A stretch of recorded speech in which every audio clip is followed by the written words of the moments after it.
নমস্কার আমার সকল ভ্রমণ বন্ধুরা। আশা করি পরম করুণাময় উপরওয়ালার দয়াতে সবাই অনেক অনেক ভালো আছেন। আজ 29শে আগস্ট 2025 শুক্রবার। সকাল থেকে আজ ওয়েদার একদম পরিষ্কার হয়ে রয়েছে, একদম রোদ ঝলমলে দিন। গতকাল আমরা রাতে উমলারেন গ্রামের একটা হোমস্টেতে 3জন ছিলাম।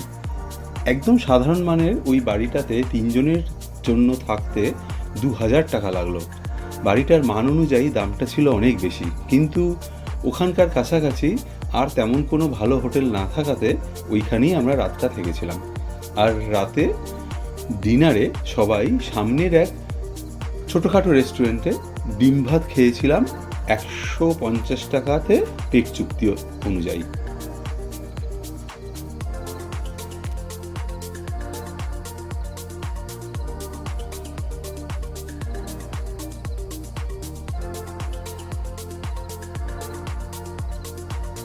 এই ট্যুরে আমার কাছে আজকের দিনটাও আবার অনেক স্পেশাল, কারণ আমি এই যে মেঘালয় ট্যুরটা করতে এসেছি যে মেন দুটো ফলস দেখার জন্য, তার মধ্যে 1 নম্বর পদেম ফলস আমি আগেই দেখে নিয়েছি।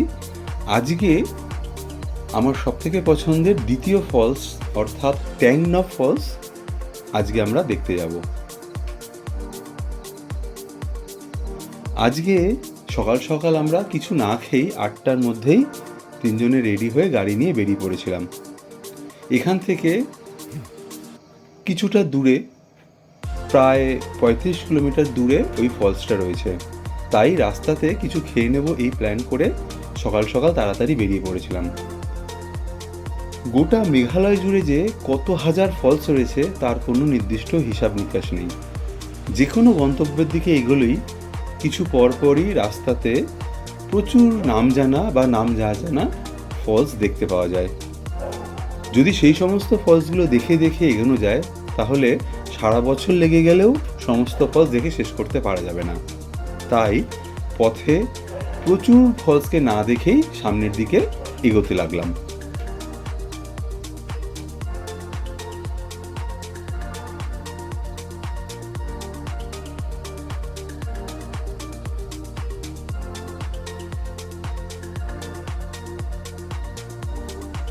এই কয়দিনে আমরা একসাথে থাকাতে আমাদের গাইড ইয়াসো আমার পছন্দের ব্যাপারে কিন্তু পুরোপুরি বুঝে গেছিল।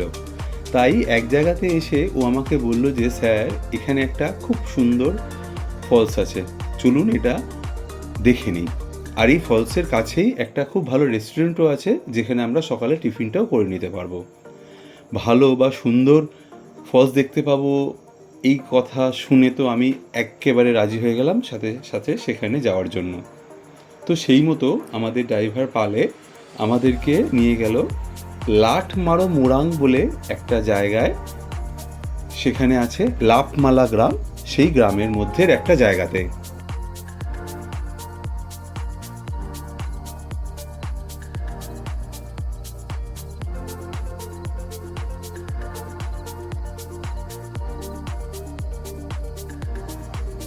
এই গ্রামেই রয়েছে লামু ফলস। মেইন রাস্তা থেকে একটু ভেতরের দিকে রাস্তা ধরে এগিয়ে গেলে একটা বিশাল জায়গা জুড়ে রয়েছে একটা হোটেল। সেই হোটেলের মধ্যেই রয়েছে রিসর্টের মতো বেশ কিছু ঘর, আর তার সাথেই রয়েছে বড়সড় একটা রেস্টুরেন্ট। এই হোটেলের ভেতর দিয়েই চলে গেছে রামু ফলসে যাওয়ার রাস্তা। যেহেতু এই ফলসে যেতে গেলে ওই রেস্টুরেন্টের ভেতর দিয়েই যেতে হবে, তাই ওই হোটেলের ভেতরেই আমরা গাড়ি নিয়ে ঢুকে পড়লাম। ঢোকার সময় আমাদের সবাইকে 100 টাকা করে করে এন্ট্রি ফি দিতে হলো, কিন্তু ওই হোটেলের পার্কিংয়ে গাড়ি রাখার জন্য বা গাড়ি পার্কিংয়ের জন্য আলাদা করে কোনো টাকা দিতে হলো না। ওই টাকাতেই সবাই মিলে ওই হোটেলের গাড়ি পার্কিংয়ের জায়গাতে আমরা পৌঁছে গেলাম।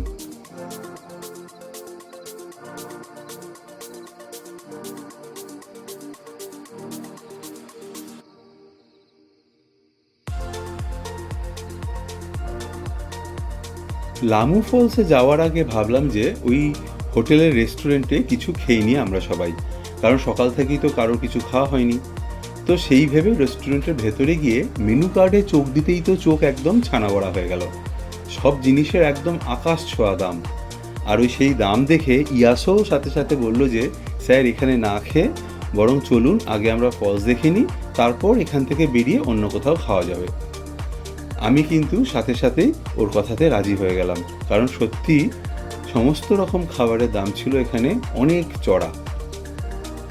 তারপরে ওই হোটেলের রেস্টুরেন্ট থেকে বেরিয়ে হোটেলের পেছন দিক দিয়ে ফলসে যাবার যে রাস্তাটা রয়েছে সেই রাস্তা ধরলাম। এইখানে পথ কিছুটা গিয়েই সুন্দর বাঁধানো সিঁড়ি দিয়ে বেশ কিছুটা নিচের দিকে নেমে গেছে। ওই পথে একটু সামনে এগিয়ে যেতেই দেখতে পাওয়া গেল লামু ফলসকে। যেখানে আমাদের গাড়িটা রাখা হয়েছে সেই গাড়ি রাখা জায়গা থেকে একবারে এই ফলসে যদি চলে আসা যায় তাহলে সব মিলিয়ে মোট 5 মিনিটও লাগবে না এই ফলসের একদম কাছে চলে আসতে।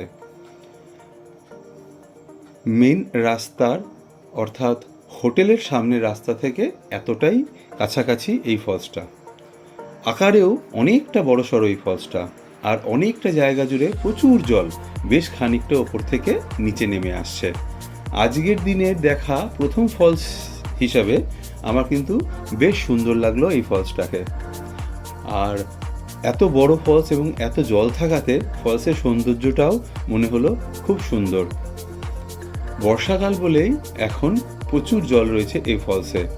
শুনলাম যে অন্যান্য সময় খুব বেশি জল থাকে না এই ফলসে, কিন্তু একেবারে শুকিয়েও যায় না এই ফলসটা।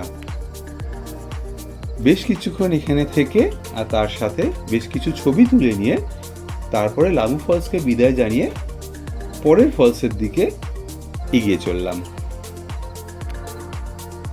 যারা যেমন বেশি বা খুব বেশি যদি হাঁটাচলা নাও করতে পারেন তারাও অনায়াসে এই সুন্দর ফলসটা দেখে চলে আসতে পারবেন। তাই মেঘালয় ঘুরতে গেলে যদি কখনো এই এলাকাতে আসেন তবে এই ফলসকে অবশ্যই আপনাদের ভ্রমণ তালিকাতে রাখুন। কথা দিচ্ছি ফলসের সৌন্দর্য দেখে আপনি একটু নিরাশ হবেন না। আর তার প্রমাণ তো আমার এই ভিডিওতে রয়েছে। মেন রাস্তা বা গাড়ি পার্কিং থেকে এই ফলস যেতে যেইটুকু পথ যেতে হয় সেই পথে ওই হোটেলের ওই রেস্টুরেন্ট ছাড়া আর কিন্তু কোথাও কোনো রকম কোনো দোকানপাট নেই।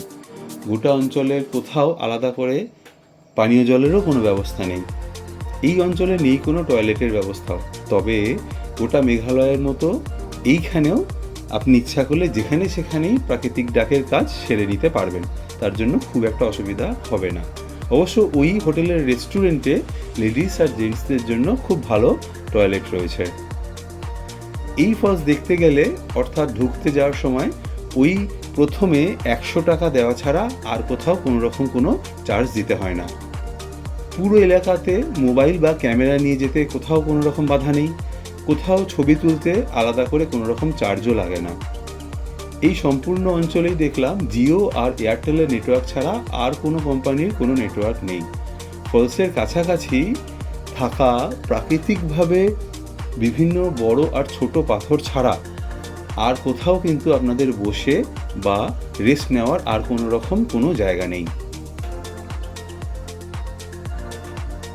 যেহেতু এখন ভরা বর্ষা তাই ফলসে খুব ভালো জল পড়ছে। এখান থেকে জেনে নিলাম যে বর্ষাকাল ছাড়া অন্যান্য সময় এই ফলসে অল্প হলেও একটু আধটু জল থাকেই থাকে।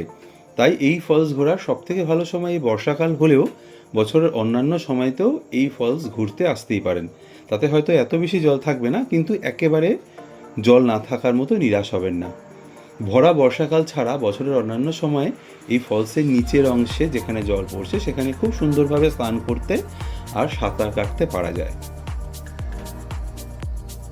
এবারে বলি যে এই লামু ফলস কিভাবে আসবেন। এই ফলসের অবস্থান হলো মেঘালয়ের ইস্ট জয়ন্তিয়া হিলসের লাপমালা গ্রামে।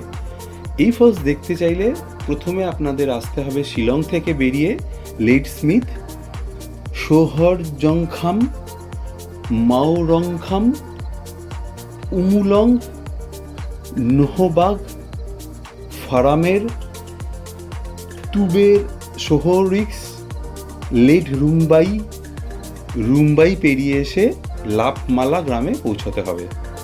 আমি খুব ভালোভাবেই জানি যে ঠিক মতো করে আমি এই জায়গার নামগুলো একদমই উচ্চারণ করতে পারলাম না। তাই এই সমস্ত জায়গার নামগুলো শিলং থেকে এই ফলস আসতে গেলে যেভাবে একটার পর একটা করে আসবে সেইভাবেই আমি পরপর ডেসক্রিপশন বক্সে সবকটা নাম লিখে দিলাম। আপনারা সেই মতো ফলসে আসতে গেলে ওই জায়গাগুলোর নাম দেখে দেখে এখানে আসতে পারবেন। এই ফলস শিলং থেকে প্রায় 117 কিলোমিটার দূরে ইস্ট জয়ন্তিয়া হিলস জেলাতে অবস্থিত। প্রায় 4 ঘন্টা মতো সময় লাগবে শিলং থেকে এখানে পৌঁছতে।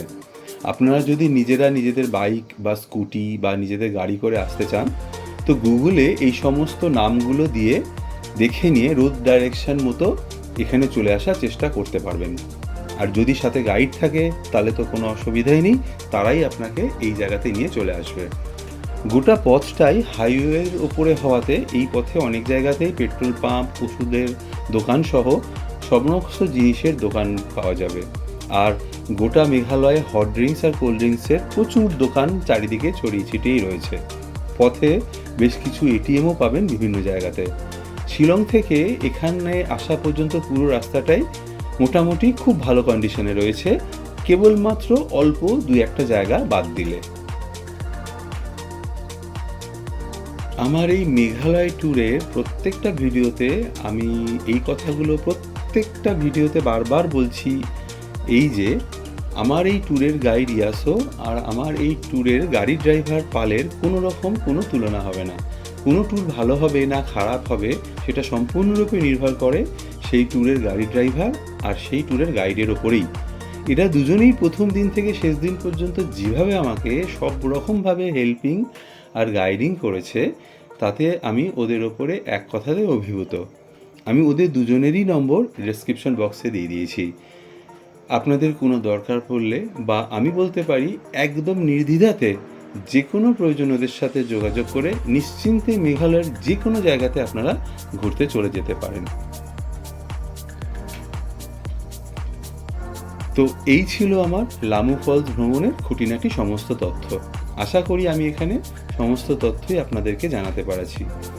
তাছাড়াও যদি আপনাদের মনে আরও কিছু জানার থাকে তো আমাকে নির্দ্বিধাতে জিজ্ঞাসা করবেন, আমি আপনাদের সমস্ত প্রশ্নের উত্তর এখানে দেব। উপরওয়ালা আপনাদের সবাইকে সবসময় অনেক অনেক ভালো রাখুন আর সবসময় প্রচুর ঘুরতে যাওয়ার সদিচ্ছা দিক, এই শুভকামনা দিয়ে এই ভিডিও এখানেই শেষ করলাম। জয় মনসা মাতা কি।